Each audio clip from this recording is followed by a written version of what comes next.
Hello there everybody, how is it going and how have you been?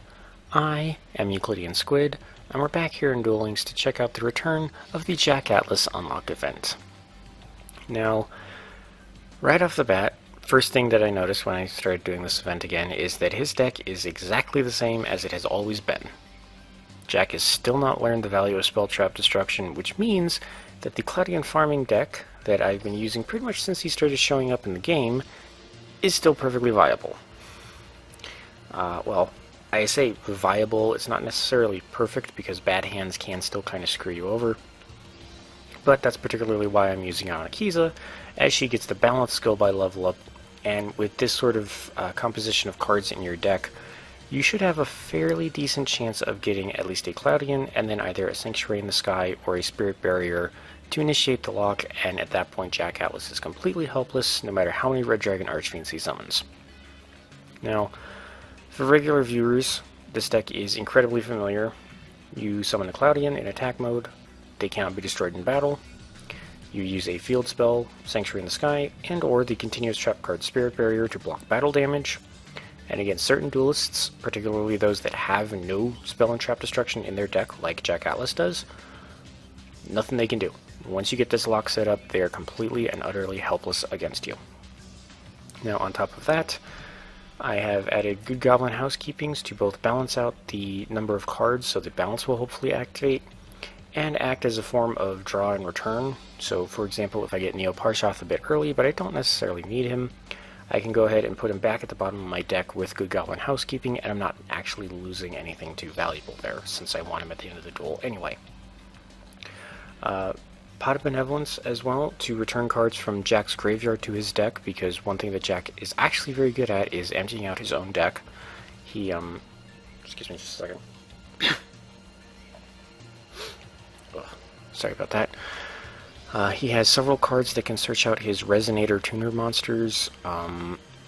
He has a spell card that lets him draw, I think it's 2 cards if he controls a Red Dragon Archfiend. He has, I think there's something else, but I'm blanking on what it is right now. But the point is that Jack can very easily get ahead of you in terms of cards, especially if you're using a bigger than average deck like this. And in those situations, Pot of Benevolence is pretty useful since it can return stuff back into Jack's deck and reduce the chances of him decking out before you do. That is also something that Good Goblin Housekeeping helps with, considering that it helps you draw through your own cards. Now again, admittedly, stuff like Shard of Greed would be better at drawing your own cards. However, 1, that is a super rare, and I like being as cheap as possible. And 2, like I mentioned, Good Goblin Housekeeping is a trap card, which helps ensure that the balance skill tries to go off as evenly as possible, and I don't get screwed turn 1. Now, on top of that, and actually one thing I completely spaced on mentioning is that I'm pretty sure that whenever I found this original deck recipe, it was over on the Game A website. I can't remember exactly where I found it, so I'm just going to link to its page for the current Jack Atlas event, and I guess that could just be kind of good enough because it was kind of stupid and I didn't think to write down where I found the original deck recipe. But the original recipe called for Winged Dragon of Ra. As usual, I have substituted in the slightly easier to acquire Neo Parshoth the Sky Paladin. Functions basically the same as Ra. You use your Golden Ladybugs to increase your life points. By the end of the duel, because of Neo Parshoth's effect, his attack power will go up so much that it should be very easy to do over 10,000 damage and knock Jack out of the game completely, getting you a whole bunch of rewards in the process. And finally, this anti-magic arrows I do not believe is required at all. Typically by the end of the duel, Jack will have filled up his monster zone, so the one trap card that he could possibly use to screw you over is his Powerful Rebirth. He can't activate just because he has no room, but otherwise Jack has no cards that stop you from attacking, and the only way Powerful Rebirth could stop you from winning is if he was able to use it to special summon something in defense mode. But to be fair, Parshoth kind of ignores that because Parshoth can do battle damage, whereas Parshoth does piercing damage, whereas Ra cannot. But it's kind of neither here nor there. You shouldn't have to worry about Jack summoning anything in defense mode. he is more than likely going to summon a Red Dragon Archfiend at some point during the duel, and if he does that, his AI will continually attack so that his dragon does not destroy his other stuff. And if he doesn't summon a Red Dragon, all the Claudians in this deck are so weak that Jack's AI just leaves all of his stuff in attack mode anyway, and he doesn't give a damn. So, shouldn't need anti-magic arrows. I have it in here just as a safety measure, just because I feel safer using it than not using it, but if you don't have it, you don't need it. And I think I mentioned this, but using balance to hopefully get a good starting hand, and part of why I'm using Akiza for this is because she is the only character in 5D so far that gets a skill like balance or restart by level up. There are other characters in the 5D's dual world that gets balance and restart, but they are all PvP drops or legendary duelist drops, so they're a bit harder to come by. Admittedly, because Jack Atlas does show up at the gate, you could use people in other dual worlds as well. So you could use, for example, Bandit Keith's restart to duel against Jack if you'd prefer. I kind of like matching the worlds character for character, and because typically when the event character shows up in world, they will only show up in their world. So if you were dueling against him with Bandit Keith, Jack's never going to show up in the original Yu-Gi-Oh! World for you. He's only ever going to show up as a free battle here in 5D's world. So, with that out of the way, let's go ahead and take a look at his new reward cards and then get on to a very quick farming duel, because there's actually some bonus stuff I want to do for this episode.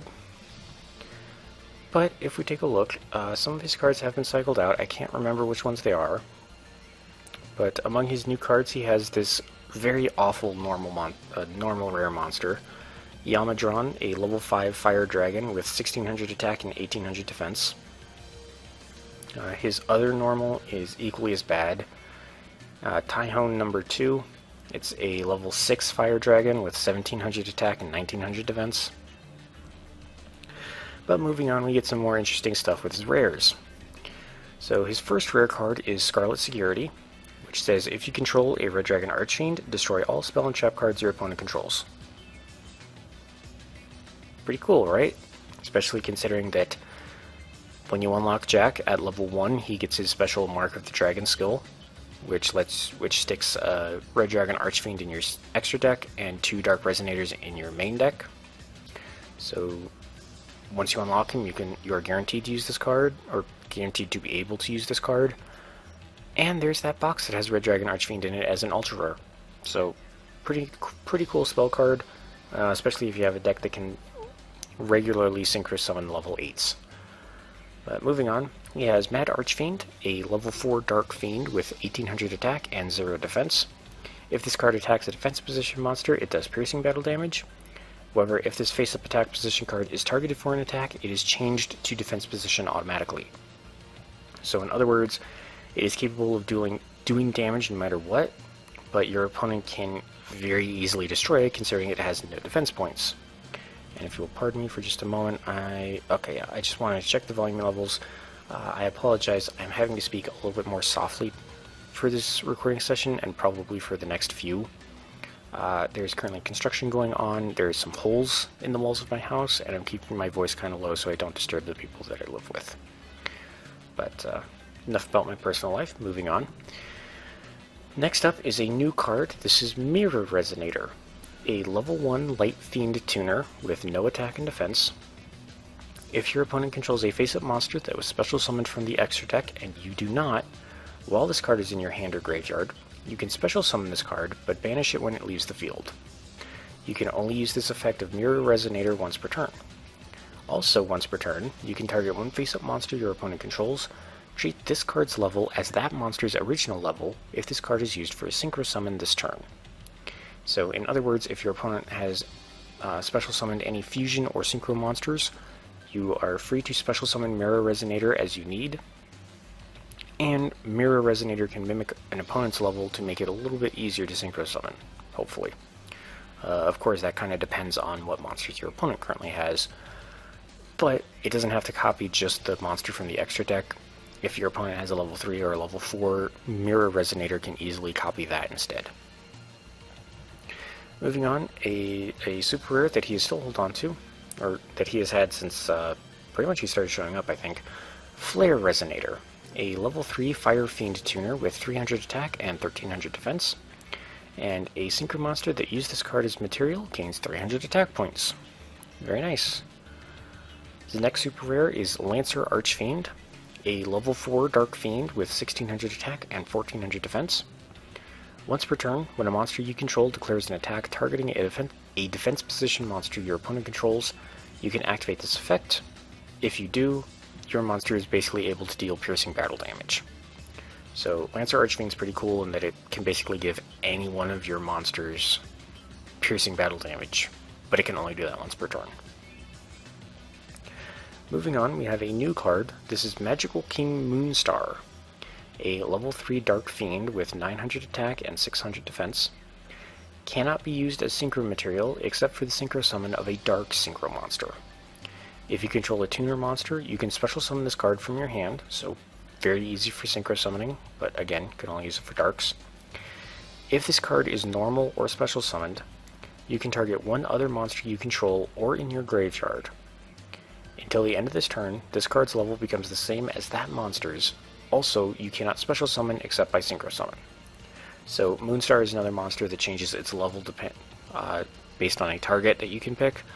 So very helpful for synchro summoning in that you can easily play the tuner, special summon this thing, change its level, synchro summon right away.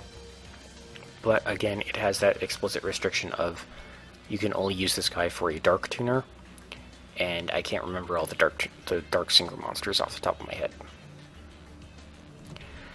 Anyway, moving on to the ultra rares now. We have Strongwind Dragon, the ultra rare from the last time he was around. A level 6 Wind Dragon with 2400 attack and 1000 defense. This card cannot be destroyed by battle with a monster that has the same attack, and if this card is tribute summoned by tributing a dragon type monster, it gains attack equal to half the original attack of the tributed monster. Plus, if this card attacks defense position monster, it does piercing battle damage. So this thing is very nicely suited to fit into pretty much any dragon deck. It is a 1 tribute, and there are plenty of very high power dragons. I know there's, Alexandrite Dragon, that's like a 2000 attack 4-star dragon. So tribute that for Strongwind. Strongwind goes up to a 3400 piercing monster. You can get pretty scary pretty quickly. And moving on, his newest card, King's Consonance. Just a regular old trap card, but when an opponent's monster declares a direct attack, you can negate the attack, then apply the rest of this card's effect. You may banish one tuner monster and any number of non-tuner monsters from your graveyard whose total levels equal 8 or less, and if you do, special summon from your extra deck one synchro monster whose level equals the total level of those banished monsters, with this special summoning being treated as a synchro summon. So, long effect short, you can use this card to negate any direct attack, and immediately then synchro summon for a level 8 or lower synchro monster using stuff in your graveyard. Very powerful trap card. Especially if your synchro monster if you tuned a bunch of things together and that monster immediately got blown up by something like a trap hole or a widespread ruin or just anything like that. King's Consonance will let you basically reuse the stuff you sent to the graveyard for a second attempt. Yeah, I really like this trap card. But enough talking about his rewards, let's go ahead and engage in a duel. I don't want this to take too long. I kind of clicked a little fast. I think I was still set to the Jack farming deck. I'm sorry if I seem to be a little bit out of it. I woke up a bit earlier than I was expecting, and all totaled, I've been awake for 17 hours? 18 hours-ish? Somewhere around there. Maybe more like 16 to 18 hours, somewhere in there, not the point. Okay, so not a fantastic opening hand.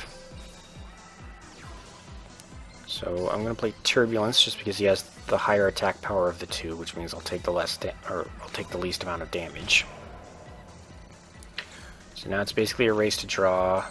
Perfect. I win. So, if you've seen any of my other if you've seen any of my other videos covering the Jack Atlas Unlock events, you pretty much know how this is going to go from here. Activate Spirit Barrier, and now it's just a matter of burning through the rest of the cards in my deck. So, excuse me. While I go through this repetition, I think I'm going to talk about what I'm going to do for the rest of this video. So, in addition to the Jack Atlas event, or rather this whole main cycle of dueling against him at the gate to win points and such, as is typical for unlock events, and we will be going over some of the rewards that are the point list reward, the cumulative point reward thing. You'll know what I'm talking about. In addition to going through that, we're also going to be looking at the bonus duel for this sort of event, which is designed to kind of replicate the feeling of a turbo duel from the anime.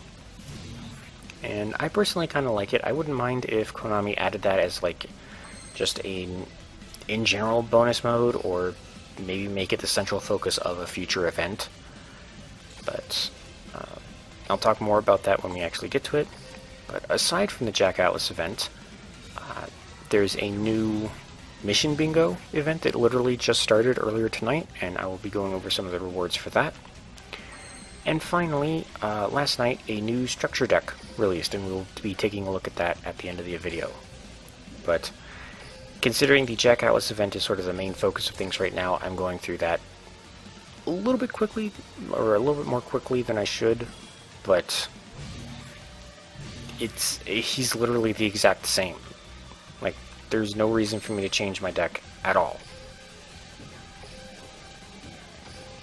So, moving on. That went a lot faster than I was expecting.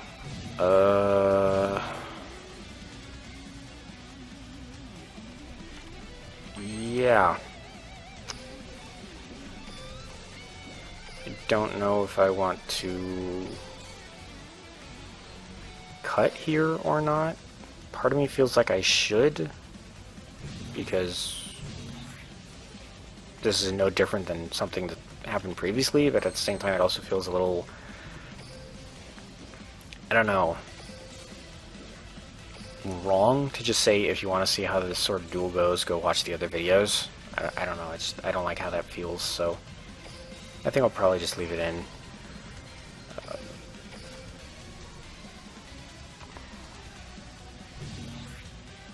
Yeah, as you can see, he can't do anything. The only reason he's even attacking is so that he doesn't lose his monsters to Red Dragon Archfiend's negative effect, which basically says something like, at the end of your battle, or at the end of your turn, destroy all monsters aside from this card that did not declare an attack this turn. Yeah, during your end phase, destroy all other monsters you control that did not declare an attack this turn.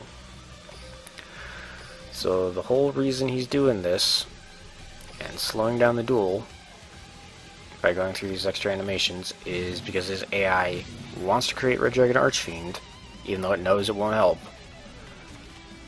and fill up his field, even though he knows it won't help, and not lose his monsters, even though he knows that won't help. That was a little bit of a misclick, but it doesn't matter. I've got plenty of other Cloudians in my deck. And, you know, I think I'm going to go ahead and use a Pot of Benevolence right now. Send these two things back into his deck. There we go.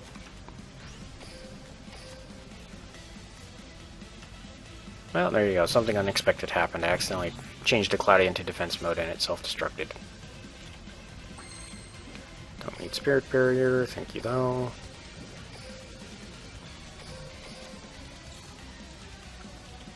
Just clicking through buttons as quickly as I can.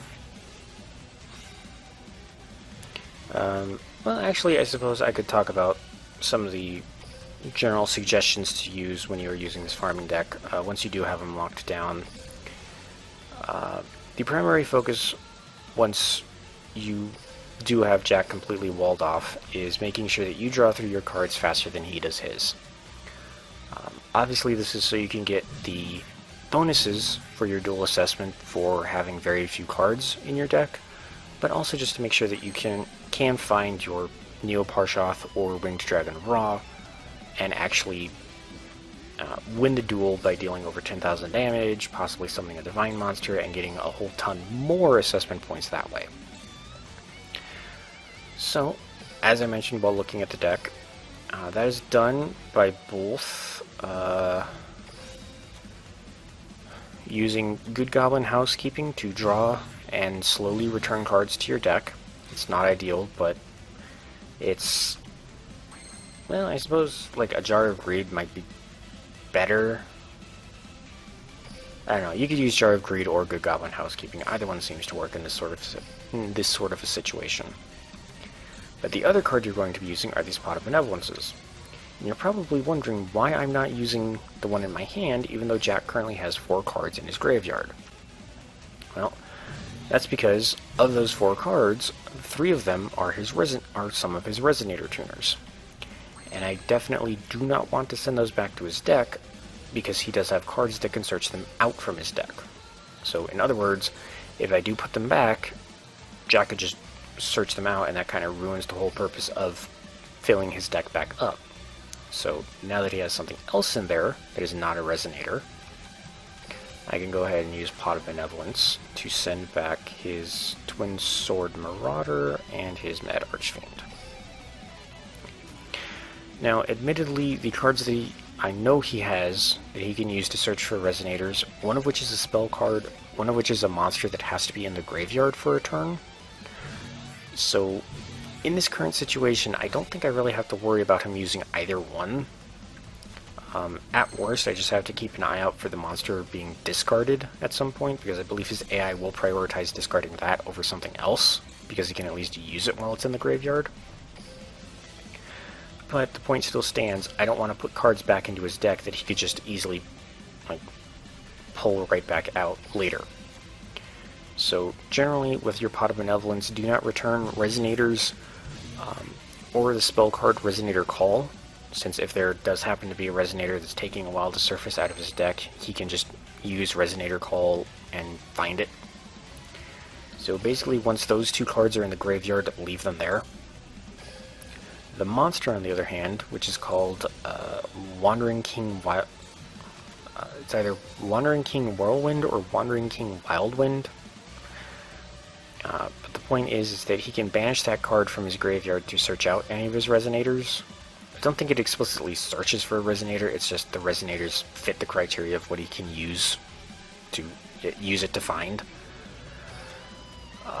That is something you definitely want to return to the deck, because in this case, it searches from the graveyard.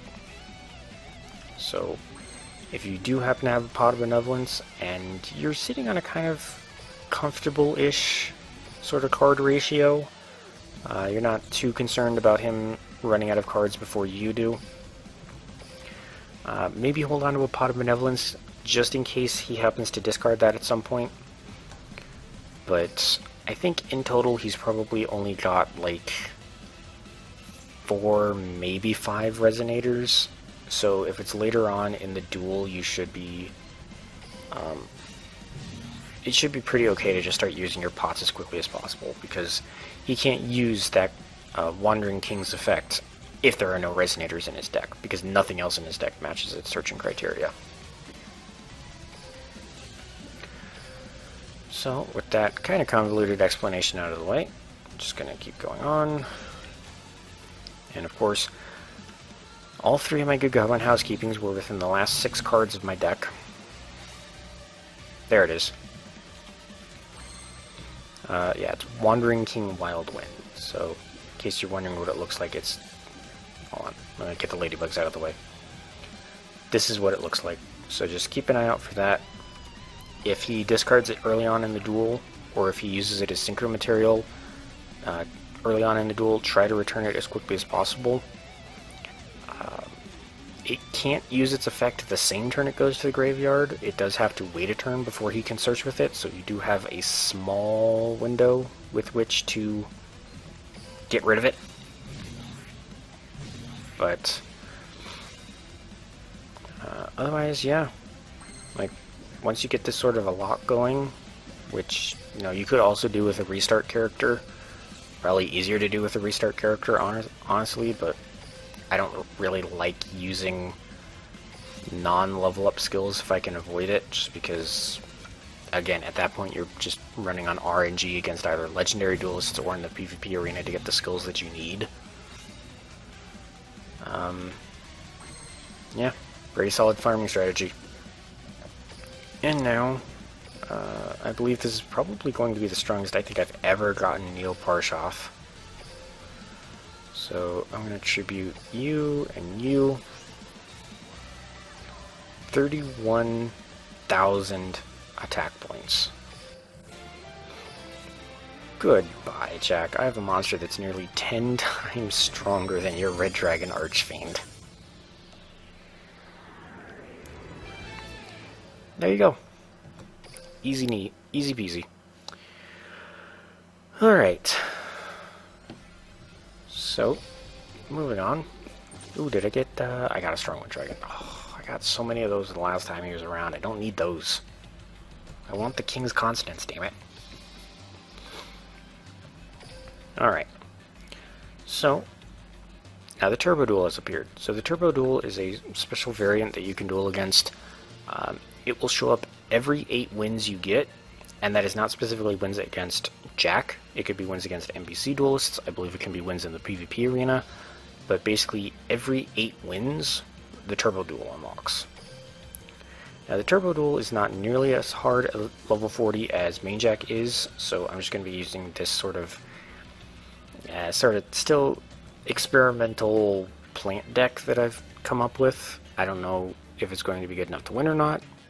It seems to have about an 80 to 90% win ratio against Jack, but this Turbo Duel has a few special rules to it. First off, instead of a coin flip, a special animation plays, but it is still randomly decided whether you go first or he goes first.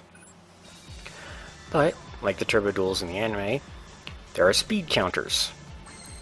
And specifically, you will get one speed counter, or both players get a speed counter during each standby phase. You gain 2 speed counters when you normal or special summon a monster, I believe. You get, I want to say 4, actually here, if I click on this, will it show me? Yeah, here we go. So at the beginning of each standby phase, both players get a speed counter. When you normal summon a monster, you get 2, but special summon and flip summons are not included. Okay. When you synchro summon a monster, you get 3, and when a monster you control is destroyed, you lose 1. Now, this Turbo Duel event has actually been modified slightly from the last Jack Atlas event when it was held. Previously, it would overwrite your deck skill with this special EX skill. Now, you get both. So, in addition to whatever your normal deck skill is, you also have access to Speed Spell Acceleration, which you can activate by removing any of these number of speed counters, and you get a different effect depending on how many you remove. So for 4 speed counters, you can make all monsters you control gain 200 attack until the end of the turn. If you remove 6, you may normal summon a level 4 or lower monster in your hand. If you remove 8, you get a free draw, and if you remove 10, you may destroy any 1 card your opponent controls. I believe the maximum amount of speed counters you can have is 12. At that point, it won't go any higher. And I believe you can activate remove 4 and remove 6 multiple times per turn. At least you could previously. I don't know if they changed that to where you only get 1 use of Speed Spell Acceleration per turn. But moving on. So he summoned this little small piece golem. And one thing I noticed is that Turbo Duel Jack Atlas's level 40 deck seems to just be regular Jack Atlas's level 30 deck. But anyway.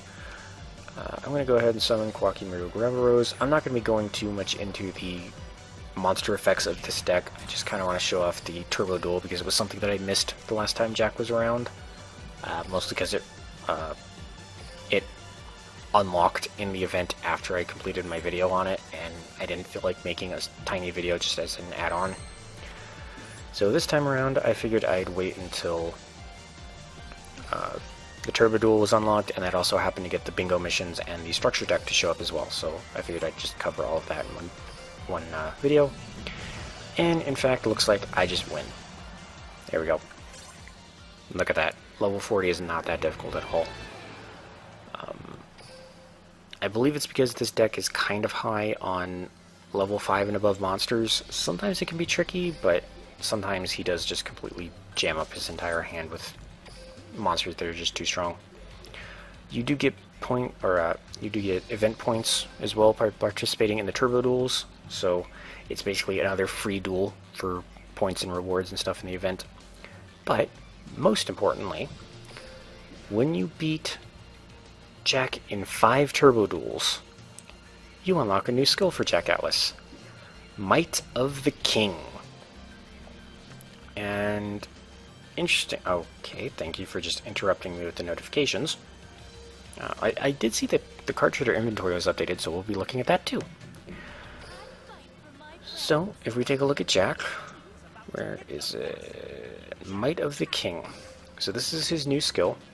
Can be used if you control a Red Dragon Archfiend. Instead of conducting your normal draw, you randomly add a Scarlet Security, Red Dragon Vase, or Crimson Fire to your hand from outside of your deck. Excuse me as I scratch my nose.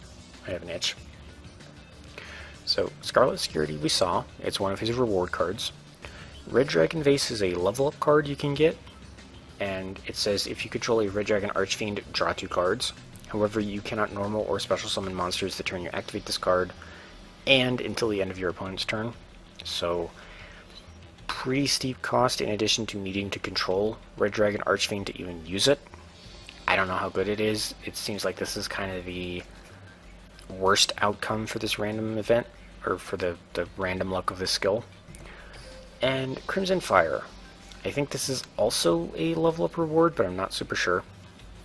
This is a counter trap. When your opponent activates a spell trap card that would inflict damage to you while you control a Red Dragon Archfiend, your opponent takes twice the effect damage you would have taken instead. I don't know how many spell and trap cards. Actually, did it say spell and trap cards? I think it said spell and trap cards. Didn't it? Yeah. I don't know how many spell trap cards in the game really do all that much effect damage. Because I'm thinking, like, sure, you could block 200 and deal 400, but that seems like kind of a waste for such a difficult to activate card. So, skill definitely seems interesting. I don't really know how good it is. But let's go ahead and take a look at the event rewards, and at that point the Jack Atlas event will be concluded and the rest of the video will be dedicated to the smaller things that are going on right now.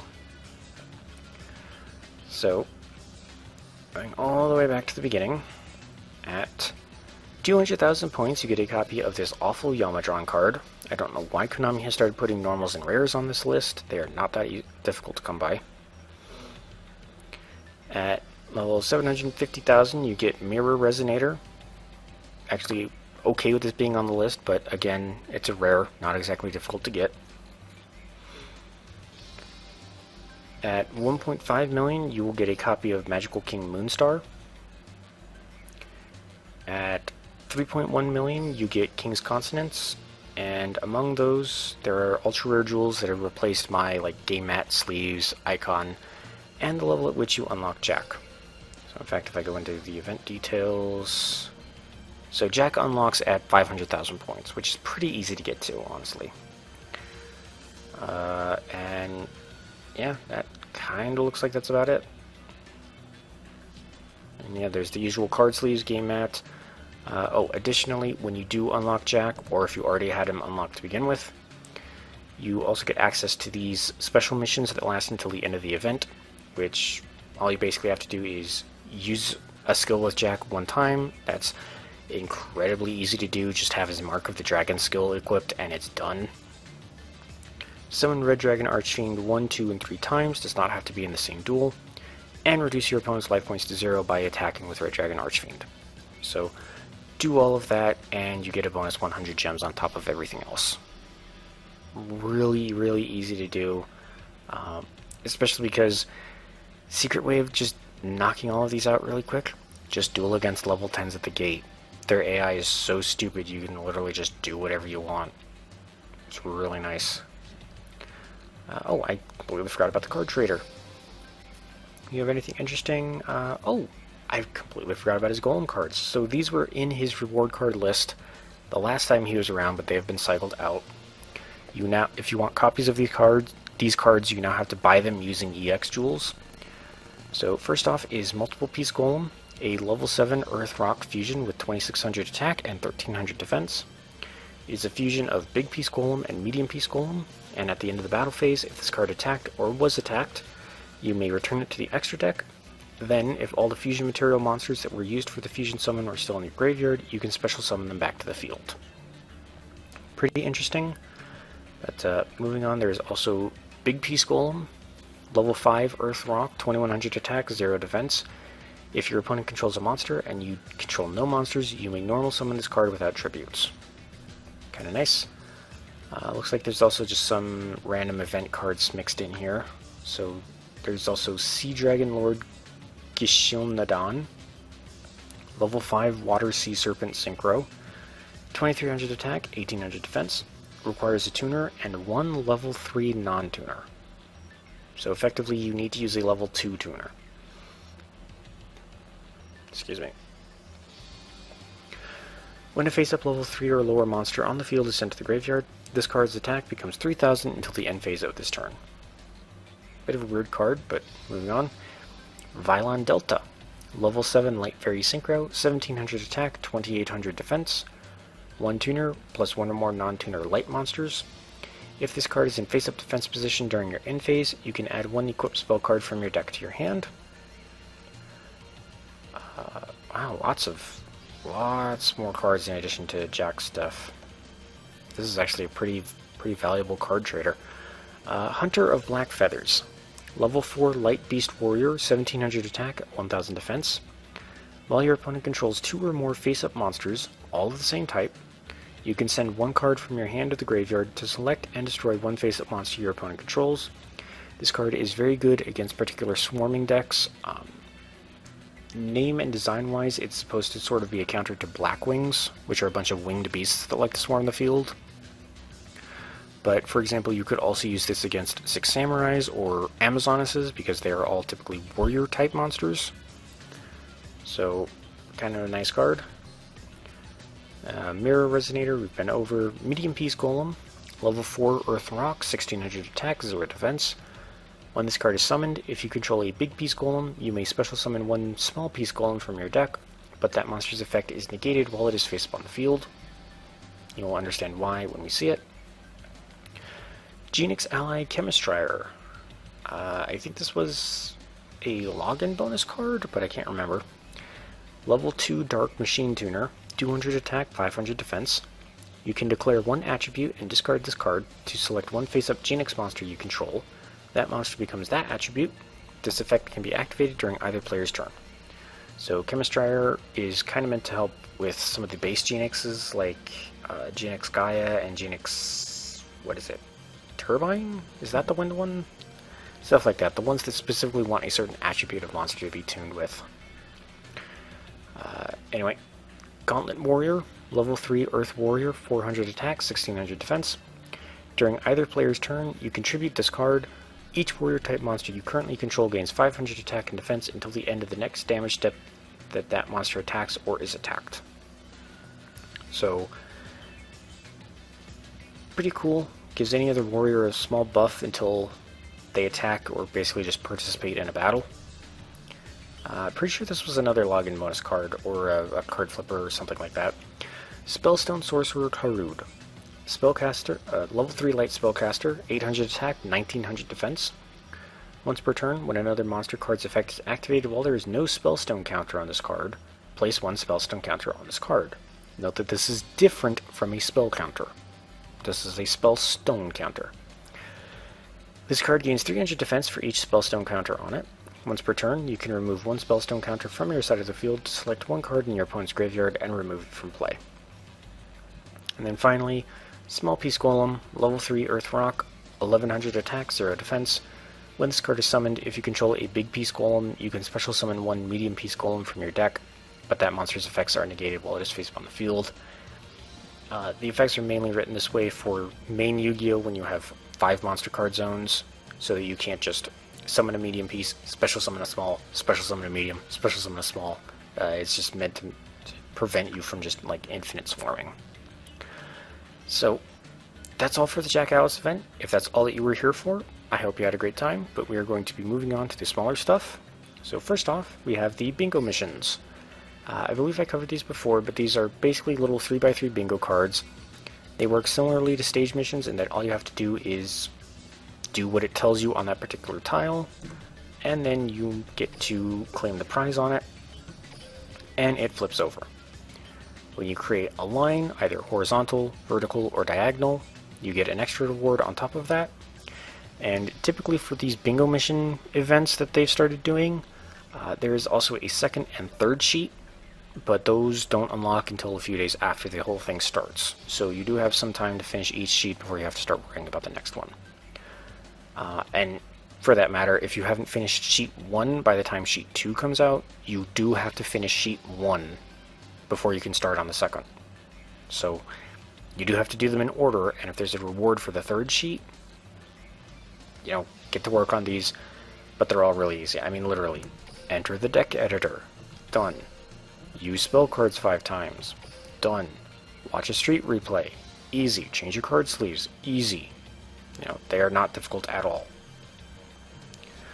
So, I think I can actually take a look at your... Okay, so here's the dates where sheet 2 and sheet 3 add, or unlock. And, oh yeah, that's right.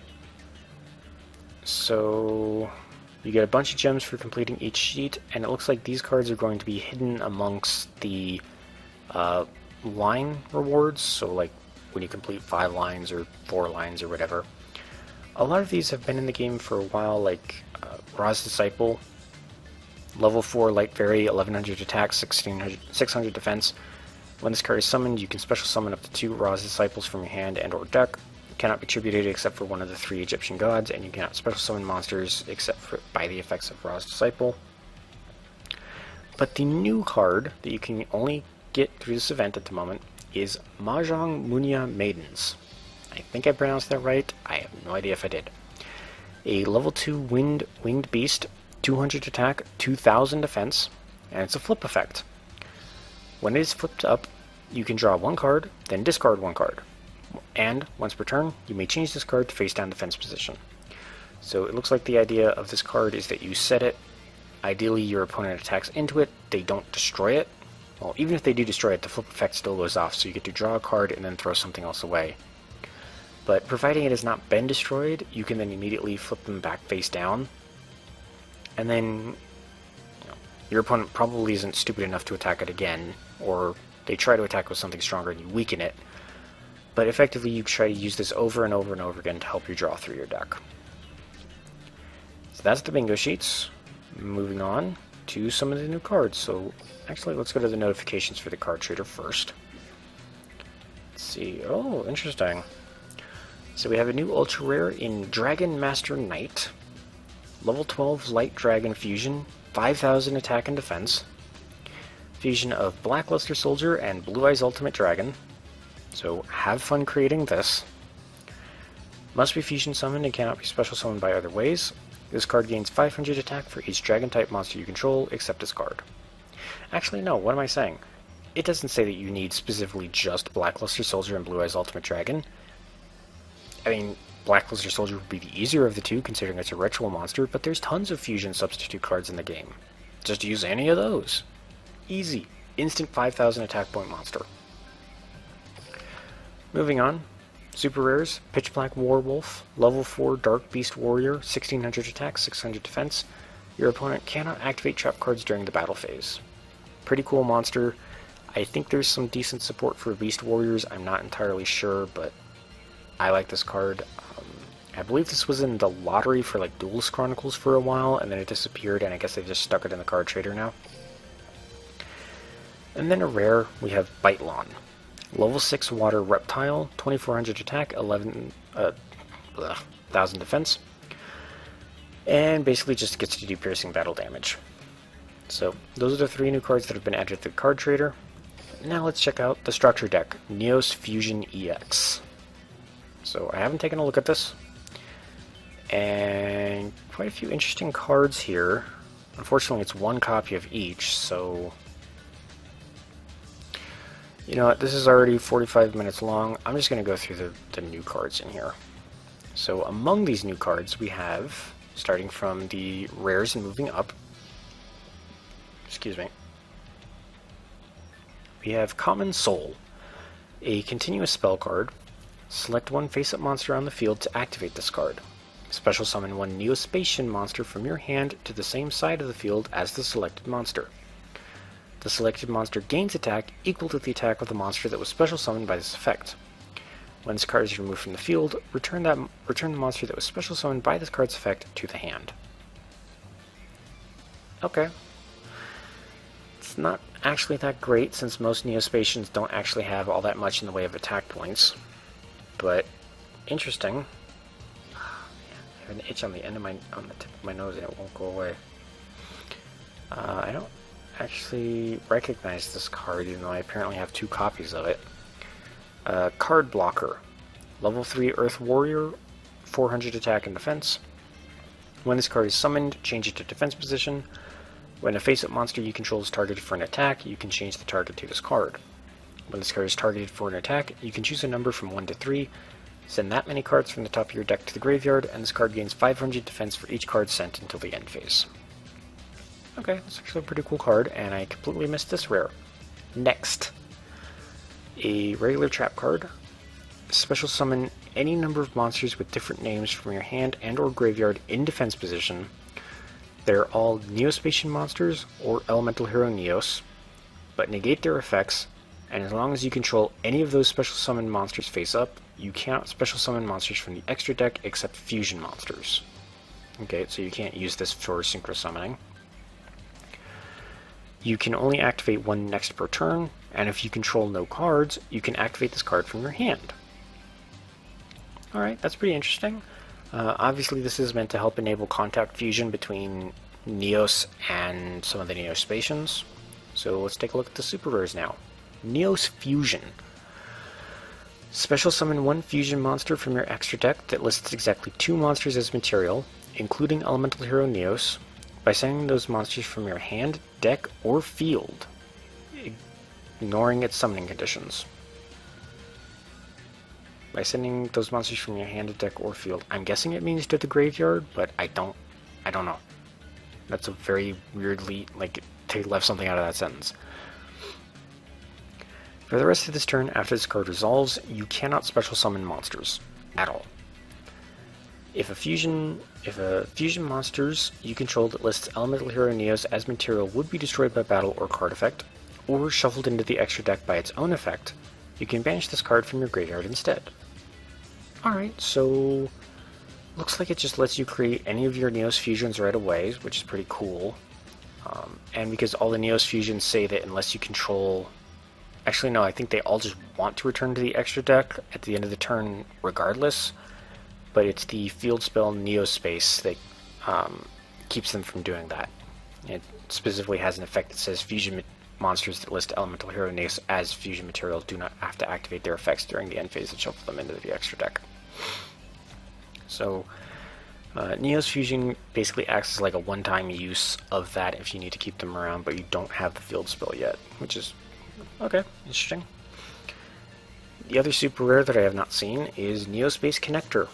Level 4 Light Warrior, 800 attack, 1800 defense. When this card is normal summoned, you can special summon one Neospatian monster or one Elemental Hero Neos from your hand or deck in defense position. Okay, cool, so it just spawns a Neos. Fantastic. Hey. You contribute this card, then target one Neospatian monster or one Elemental Hero Neos monster in your graveyard, special summon it in defense position. You can only use each effective Neospace Connector once per turn. Wonderful, so effectively, you summon this thing, get one half of the fusion out of your deck, tribute it, get the other half out of your graveyard, boom, fusion. This thing's going to be annoying. And then finally, the mascot card for this deck, we have Elemental Hero Brave Neos. Level 7 Light Warrior Fusion, 2500 attack, 2000 defense. Fusion of Elemental Hero Neos and any level 4 or lower effect monster. Wow. But it is not a contact fusion. You do have to use something like Neos Fusion or Polymerization or something like that to create Brave Neos. Must be fusion summoned. Gains 100 attack for each Neospacian and hero monster in your graveyard. When this card destroys an opponent's monster by battle, you can add one spell trap from your deck to your hand that specifically lists the card Elemental Hero Neos in its text. So you could search for Neospace, you could search for Instant Neospace, Next, not Contact Soul. I think there's some other spell and trap cards that aren't in this deck that also list Elemental Hero Neos in their text, so very, very powerful ultra rare fusion monster. Very interesting deck. I don't really know how to feel about there only being one copy of each. I mean, I've never actually played with a structure deck as it is. I've always just kind of gotten it for the cards and then built that into other decks, but very interesting. Very, very interesting. There is no accompanying game mat and card sleeves, at least as far as I can tell. It's just, you can get a special deal on it where it's $3 off, or if you happen to have 1,000 gems, you can just spend that instead. However, there is a purchase limit of 1 on both, so you can't just buy 3 copies of everything with your gems. You will have to spend at least a little bit of real world money if you want 3 copies of Brave Neos or whatever else in this deck. But yeah, that's the Jack Atlas event and all the other little new stuff that has happened since it started. So, with that, thank you all so much for watching. I hope you all had a great time, and I hope you all have a great day. And I will see you all in the next one.